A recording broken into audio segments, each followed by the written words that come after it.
Selamat pagi, shalom. Bolehkah sebelum saya menyampaikan kebenaran, bolehkah Bapak Ibu yang ada di kiri kanan mungkin boleh salami dulu, mungkin bisa menyapa dulu, katakan kepadanya. Yang di belakang mungkin katakan bagaimana kabar. Pakai bahasa Nias juga nggak apa-apa, hewi sakawa begitu ya. Iya, saudara-saudara,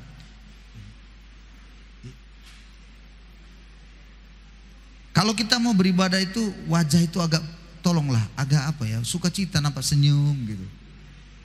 Ya, walaupun wajah kita pas-pasan, senyum itu mendatangkan kebaikan. Amin saudara-saudara.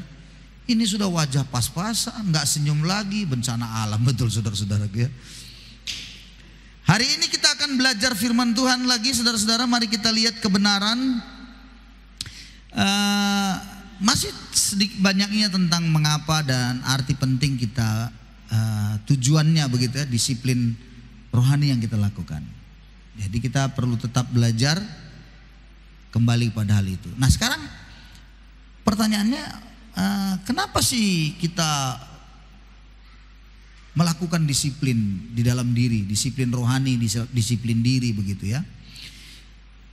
Saya coba kita melihat dulu satu kebenaran, karena di dalam 1 Korintus ayat hafalan kita pasal yang ke-9 ayat yang ke-25, di sana dikatakan bagaimana kita itu sebenarnya ada di dalam sebuah pertandingan.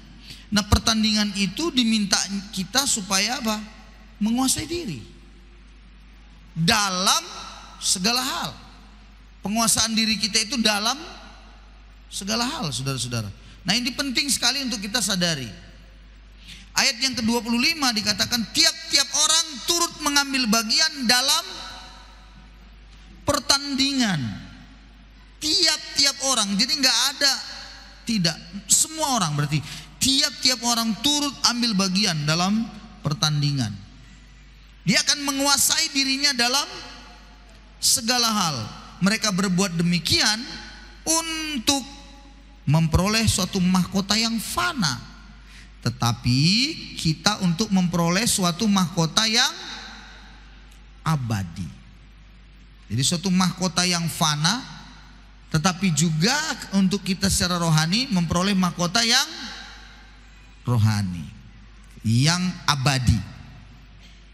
Nah, mari kita perhatikan kenapa mesti kita ada di situ sebutan penguasaan diri. Kata penguasaan diri itu berbicara tentang bagaimana kita mendisiplinkan diri. Penguasaan diri itu bicara tentang disiplinkan diri kita. Di dalam pertandingan kita sudah berulang-ulang kali, minggu yang lalu saya sudah sampaikan, Paulus di dalam 1 Korintus ini memang memberikan sebuah contoh, perumpamaan atau perbandingan dengan kehidupan di dalam dunia ini, mengejar yang namanya rohani itu dengan pertandingan yang mengejar juga sebuah juaraan atau mahkota. Kita perlu sadari saudara-saudaraku bahwa sebenarnya manusia itu luar biasa. Awalnya itu diciptakan Tuhan. Di dalam kitab Kejadian pasal yang ke-1 ayat 26 bisa dilihat nanti slide-nya ya. Dikatakan ayat 26-27 luar biasa. Inilah awalnya Tuhan menciptakan manusia. Berfirmanlah Allah, baiklah kita menjadikan manusia menurut gambar dan rupa kita, supaya mereka berkuasa atas ikan-ikan di laut, burung-burung di udara, atas ternak, atas seluruh bumi, atas segala binatang melata yang merayap di bumi. Maka Allah menciptakan manusia itu menurut gambarnya. Menurut gambar Allah diciptakannya laki-laki dan perempuan, ya kan? Diciptakannya. Ia menciptakan laki-laki dan perempuan. Diciptakannya. Jadi ada laki-laki dan perempuan. Ingat, yang diciptakan Tuhan apa? Ulangi, yang diciptakan Tuhan apa? Laki-laki dan perempuan, nggak ada KW. Katakan amin. Makanya kalau pernikahan, syarat pernikahan Kristen itu laki-laki dan perempuan. Tidak ada laki-laki kawin sama laki-laki, nggak ada itu. Yohanes kawin sama Markus, nggak ada itu. Maria kawin sama Elizabeth, nggak ada itu. Tapi ya di dunia barat makin gila, yang katanya hak asasi manusia boleh-boleh saja. Tapi secara alkitabiahnya itu tidak pernah ada. Manusia saja yang membuat itu. Nah, yang menarik kalau Anda lihat di sini ada kata gambar dan rupa. Nah, gambar dan rupa dalam bahasa asli digunakan. Next, selanjutnya, gambar dan rupa itu yang sering dikatakan imago Dei. Sebutkan bersama-sama ya, imago Dei. Ulangi, imago Dei. Jadi imago Dei itu bicara segambar dan serupa Tuhan. Imago Dei. Kalau begitu imago Dei itu apa maksudnya diciptakan manusia itu dengan imago Dei, sesuai dengan imago Dei itu? Yang pertama maksudnya itu manusia itu beda dengan yang lainnya, dengan ciptaan lain, imago Dei. Yang kedua, manusia itu diciptakan itu menjadi mitranya Allah, segambar dan serupa Allah, diberi kuasa. Imago Dei. Diberi kuasa oleh Allah, menjadi mitra, kawan sekerjanya Allah. Selanjutnya lagi adalah imago Dei itu punya yang disebut hubungan dengan Allah. Jadi mereka manusia itu, laki-laki dan perempuan itu punya sebuah persekutuan yang begitu indah. Itu yang disebut imago Dei. Binatang nggak ada itu. Hewan tidak ada. Yang mirip-mirip manusia pun katanya gorila, simpanse, nggak ada itu. Nggak ada punya hubungan dengan Allah. Hanya manusia, karena dia imago Dei. Selanjutnya lagi bicara imago Dei, manusia itu memiliki kebebasan untuk taat kepada Allah. Ada sebuah kebebasan taat kepada Allah. Di dalam dirinya itu ada. Secara di dalam dirinya ini, naturalnya begitu ya, itu unsur Allah itu ada. Karena kan manusia diciptakan dari hembusan nafasnya Allah.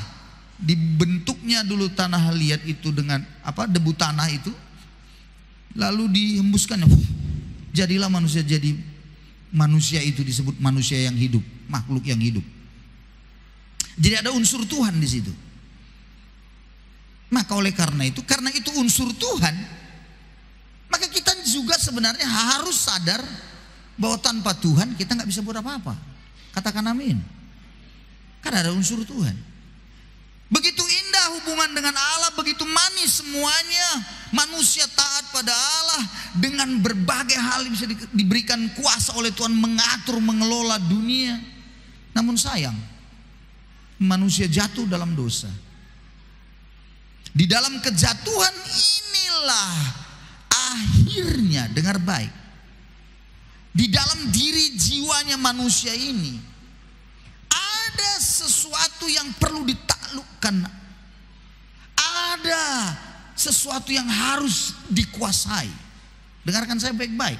Menurut 1 Korintus 9 tadi ayat 25, dalam pertandingan itu ada yang kita harus menguasai diri dalam segala hal untuk kita sampai ke sana.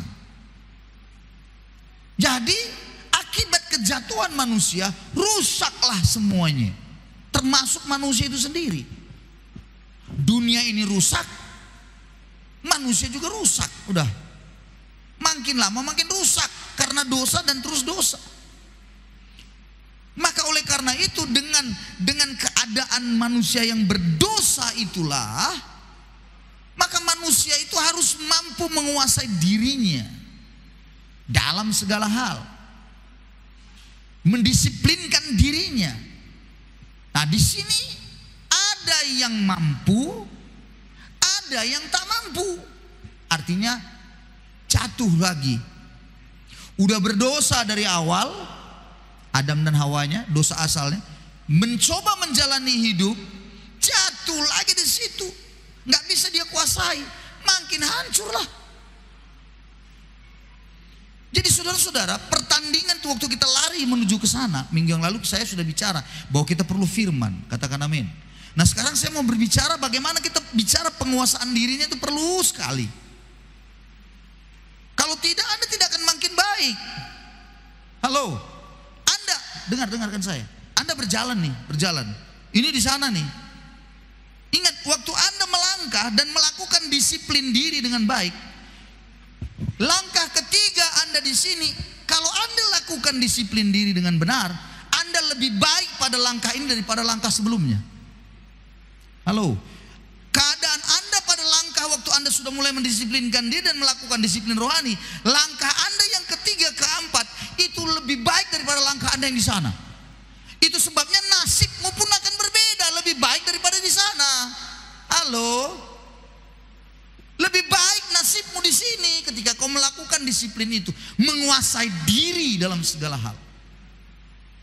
Ya pasti lebih baik. Ingat ya, karena memang manusia sudah jatuh ke dalam dosa. Tapi jangan lagi ada yang bilang lagi, menyesali. Bukan menyesali orang tuanya, bukan menyesali, tapi menyesali Adam dan Hawa. Lalu dia bilang, kurang ajar dan dah itu. Kenapa lah dia jatuh, makanya kayak gini, capek kali aku.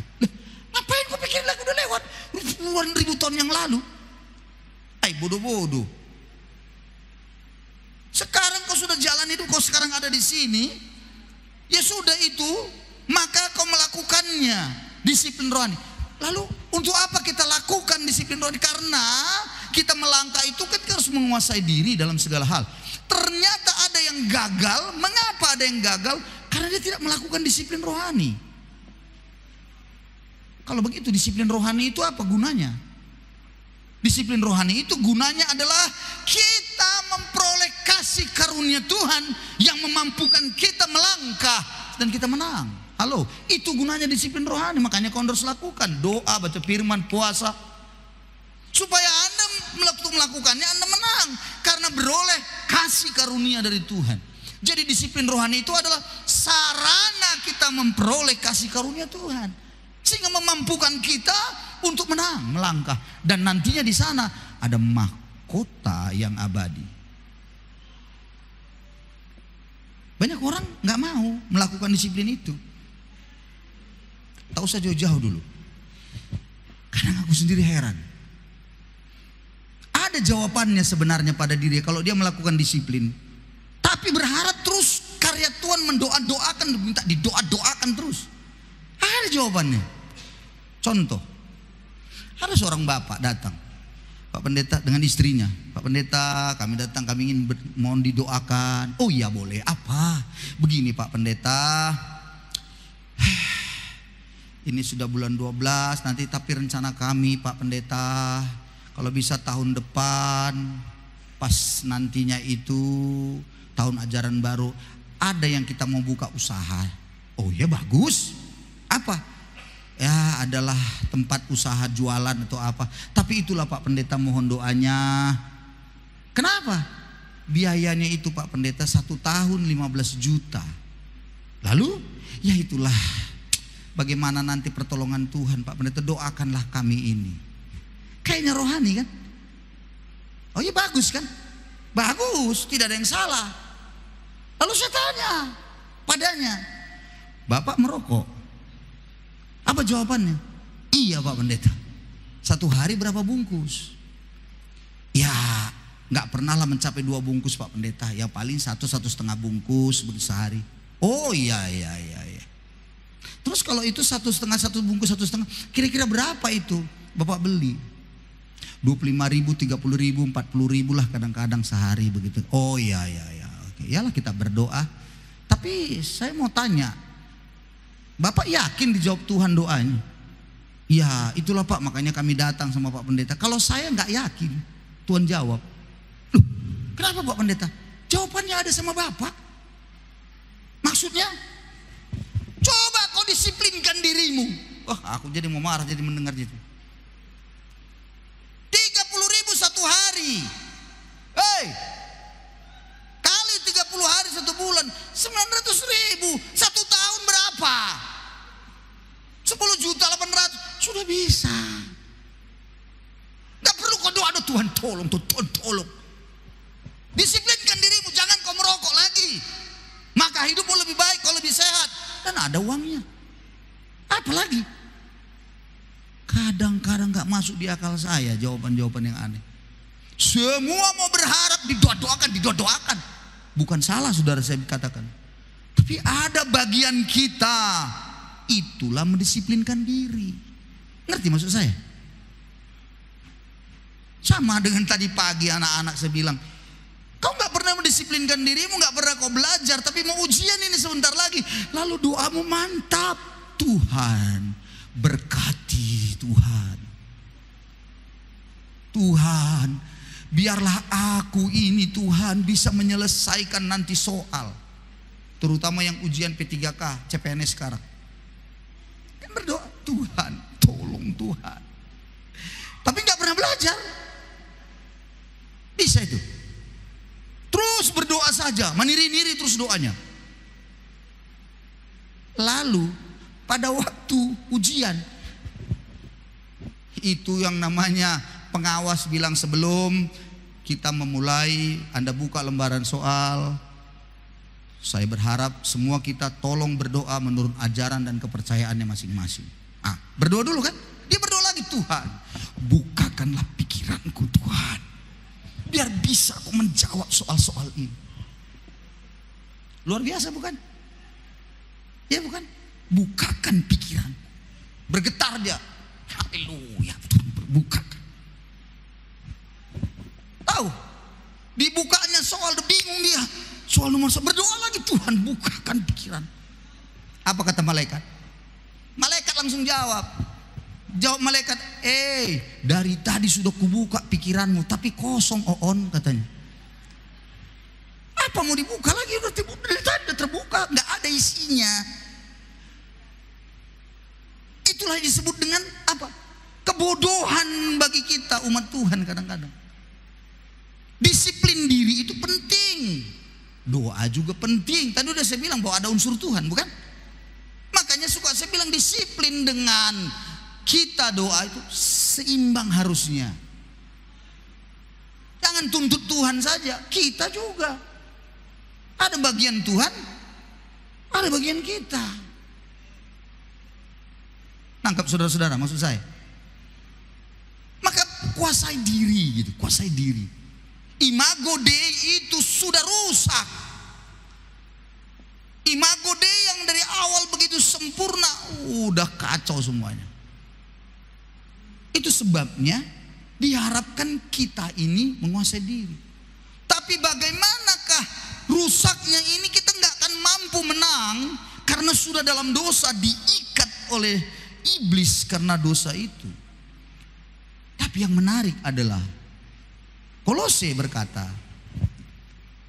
coba lihat kitab Kolose pasal yang pertama, mungkin bisa lihat di slide. Lanjut. Iya. Kolose pasal 1 ayat 13-14. Ini luar biasanya. Ia telah melepaskan kita dari kuasa kegelapan. Haleluya. Siapa ia itu? Yesus. Amin. Dan memindahkan kita ke dalam kerajaan anaknya yang kekasih. Bapa di surga melepaskan kita dari kuasa gelap dalam kerajaan anak yang kasih. Di dalam dia kita memiliki penebusan kita, yaitu pengampunan dosa. Haleluya. Kita diampuni Tuhan melalui karya penebusan Kristus. Kita yang sudah diikat dari awal tadi oleh setan karena jatuh dalam dosa, dilepaskan Tuhan. Itu anugerah besar. Tapi ingat baik-baik, waktu dilepaskan Tuhan, bukan berarti semuanya jadinya senang santai, aman semua. Tidak. Itu baru satu langkah penting. Tuhan membuat kita keluar dari kerajaan kegelapan. Dan Allah itu, Yesus kita, dia melepaskan itu memang dengan sebuah kasih, dalam sebuah kasihnya yang begitu besar, supaya kita tidak masuk di dalam neraka itu. Nah sekarang perumpamannya begini. Ada orang yang dalam lumpur. Lumpur, tahu kan lumpur kalau makin bergerak makin ke dalam, lumpur maut itu ya kan, ditariknya ke dalam. Lalu lalu tiba-tiba ada orang. Lihat, lalu dilemparkannya tali panjang. Dan kita pegang tali itu. Lalu ditaruh, kita ikat pada perut kita, pada pinggang. Lalu mulailah kita ditarik, begitu ditarik. Akhirnya kita keluar. Bagaimana? Sudah selamatkah kita dari situ? Sudah. Tapi pertanyaan saya, sudah bersihkah? Belum. Muka masih semuanya kotor, bau. Sekarang, dengarkan saya baik-baik. Sudah dilepaskan Tuhan, dikeluarkan Tuhan Anda dari lumpur dosa itu.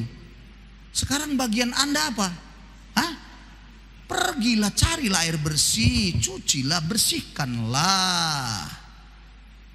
Itulah namanya disiplin rohani. Engkau membersihkan semua pengaruh daripada yang dari tadi bau busuk itu tadi di sumur itu. Anda harus selesaikan. Itu sebabnya Anda berdoa, itu sebabnya Anda berpuasa. Taklukkan keinginan daging ini, taklukkan. Taklukkan semua segala sesuatu yang tidak berasal dari Tuhan. Itu perjuangan kita. Jadi waktu Anda berdoa, meminta itu anugerah datang dari surga, kasih karunia. Dan akhirnya itu memampukan kita menang. Menaklukkan itu, saudara-saudara. Wow, luar biasa sekali.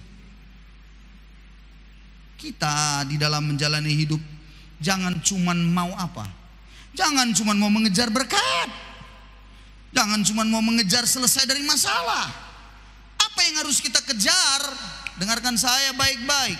Yang harus kita kejar adalah karena gambar rupa Allah tadi sudah hancur, maka kemudian apa yang harus dilakukan? Kita harus mengejar supaya segambar dan serupa Kristus dalam perjalanan hidup ini. Kesana kita. Jadi hidup kita ini semakin lama semakin indah. Semakin lama semakin mencerminkan kemuliaan Tuhan. Semakin lama semakin orang bisa melihat ada banyak perubahan hidup. Dan orang tidak bisa menyangkal lagi. Perbedaan yang begitu luar biasa ada pada kita. Itu yang harus dikejar. Jadi langkah 1, 2, 3, sudah banyak perubahan nih. Puji Tuhan. Lebih baik kita daripada yang di sono tuh waktu kita di kegelapan atau waktu kita baru mulai disiplin rohani kita. Dan waktu langkah di sini 3, orang akan lihat. Beda dia sekarang. Dulu dia makan-makan rokok, sekarang dia makan-makan kaca. Berarti saudara-saudara, udah beda dia ini, beda. Dulu dia maki-maki saja. Kalau mulutnya tiap pagi dibangunkannya tetangga bukan karena nyanyi doa, dibangunkannya tetangga itu dengan merepetnya. Suara azan dari sana itu kalah dengan suara merepetnya. Bayangkan saudara-saudara, alangkah ngerinya. Tetapi waktu sudah dilihat perubahan dalam diri saudara, sekali lagi apa yang terjadi? Mereka akan bilang, ini orang beda. Disiplinkan dirimu, disiplinkan. Bagaimana kalau ada godaan, Pak? Ya taklukkan godaan itu, kalahkan. Tapi bagaimana, Pak? Ada pula lah tawaran. Ini hati-hati nih saudara. Dalam perjalanan hidup tadi kan itu kan banyak godaan. Banyak sekali tawaran dunia yang membuat kita bisa kacau. Sekali lagi apa tawaran itu? Macam-macam. Ada masalah perempuan, ada masalah janda, ada masalah uang, ada masalah ini, itu semua banyak sekali godaannya. Ada masalah duda. Ya, bukan hanya janda saja, duda pun sekarang masalah juga kan. Ada masalah itu. Taklukkan, kita harus menang. Amin saudara-saudara. Taklukkan. Jangan ada nyaman. Jangan ada nyaman dalam diri ini. Puji Tuhan, nyaman rasanya. Hati-hati, itu awalnya bisa tumbang. Dalam kehidupan saya, semakin hari ketika saya mencoba mendisiplinkan diri untuk belajar. Ini belajar ya saudara. Belajar. Lama-lama saya belajar terus. Saya jadinya makin rasa saya makin bodoh, bukan makin pintar. Karena Karena waktu saya pelajari firman, saya lihat semua, ya Tuhan, ini lagi belum mengerti aku, Le. Ya Tuhan, ini kitab Kolose ternyata begini. Iya ya. Itu berarti Anda sedang meningkat hidup Anda. Tapi kalau Anda belajar firman, udah tahu aku ini. Udah tahu, udah ngerti aku. Ini cocok untuk Bapak Talu, ini bukan untuk aku. Ayo coba bayangkan itu. Buka lagi. Diberkatilah, oh puji Tuhan, ini haleluya. Amin. Tapi begitu, bertobatlah sebab kerajaan Allah sudah dekat. Ini untuk istriku, ini maksud bertobat di mulutnya. Coba, macam mana Anda mau maju kayak gitu? Kalau selalu yang Anda cari ayatnya itu tembak orang saja. Ya Anda bagaimana? Berarti Anda gak mau disiplinkan diri Anda. Anda jagonya mendisiplinkan orang. Diri Anda gak Anda disiplinkan. Mana mungkin bisa kita maju? Come on. Kapan kita bisa meningkat? Tidak ada peningkatan tanpa disiplin. Katakan 2, 3 ya. Bilang kiri kanannya lagi, tidak ada peningkatanmu kalau nggak ada disiplin. Bilang lagi kiri kanannya, 2, 3 ya. Amin ya. Tidak ada. Disiplinkan. Saya beritahu pada saudara. Saya masih ingat. Ini karena masalah ayam, aku dulu itu manusia lama aku tuh di situ. Laga ayam itu manusia lama saya. Laga ayamnya taruhan. Dan yang lebih celaka 12 lagi, ada anak ayam orang di sana bagus, jantan, cantik, udah ada anaknya. Itu aku bisa ambil anaknya, itu tidak bunyi, saudara-saudara. Tidak bunyi. Itu begitu masuk kantong, sengaja kantongnya besar aku bikin, masuk ke dalam, muka tak berdosa, saudara-saudara. Coba bagaimana lah itu, udah tingkat tingginya itu. Lalu sampai di rumah tadi ayamnya begitu lepas, gitu ayam, nggak bunyi. Dan kupelihara, mantap semua, keren, luar biasa. Tapi Anda tahu, mau dilaga katanya begini, tiba-tiba besok berak darah, mati. Itulah hidup, karena mencuri. Itulah maksudnya gini, itulah orang yang udah gak bisa menguasai diri lagi. Ngerti? Bagaimana caranya dengan sekuat tenaga, dan dia sangat lihai. Ada yang lebih lihai dari saya. Lihai betul, nggak ketahuan orang. Malah sampai saking lihainya dia, wajahnya muka tak berdosa. Hebat nggak orang kayak gitu, saudara-saudara? Wah, itu profesional, saudara-saudara. Iya Pak, ya puji Tuhan. Iya, padahal barusan nyuri. Itu harus ditaklukkan. Disiplin apa yang paling perlu di situ? Tadi pagi saya baca dan Tuhan ingatkan saya sebagai hamba Tuhan. Dan saya ingetin di saudara, disiplin apa yang itu? Disiplin mengaku dosa. Rupanya saya pikir mengaku dosa udah kan pada Yesus. Enggak, rupanya disiplin mengaku dosa penting. Mengaku dosa pada apa? Pada orang, pada teman. Saya mesti mikir gini tadi pagi, cuman belum cerita sama istri. Iya ya, harus ngaku dosa juga rumah sama istri ini ya. Haleluya.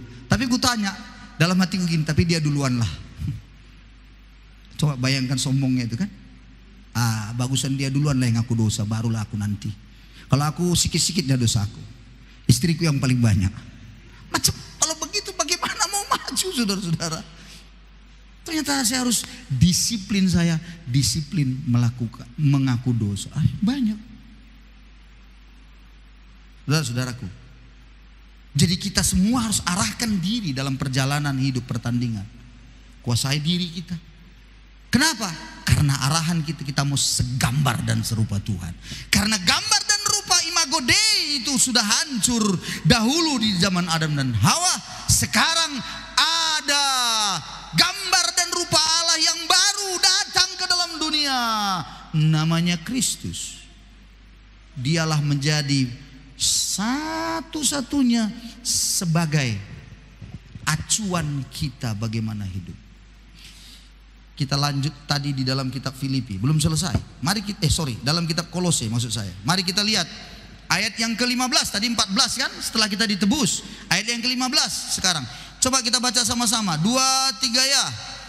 Ia adalah gambar Allah, tidak kelihatan, yang sulung, lebih utama dari segala yang diciptakan. 16. Karena dalam Dialah telah diciptakan segala sesuatu yang ada di sorga, di bumi, yang kelihatan dan yang tidak kelihatan, baik singgasana maupun kerajaan, baik pemerintah maupun penguasa.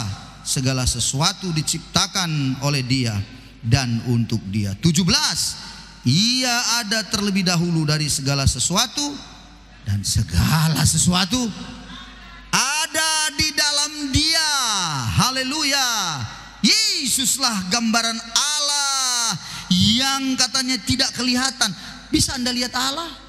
Tidak kelihatan, tapi Dia datang ke dalam dunia. Bulan depan kita rayakan kedatangannya, dan dalam kedatangannya itu Dia menampakkan dirinya sebagai manusia. Dia Allah yang menjadi manusia.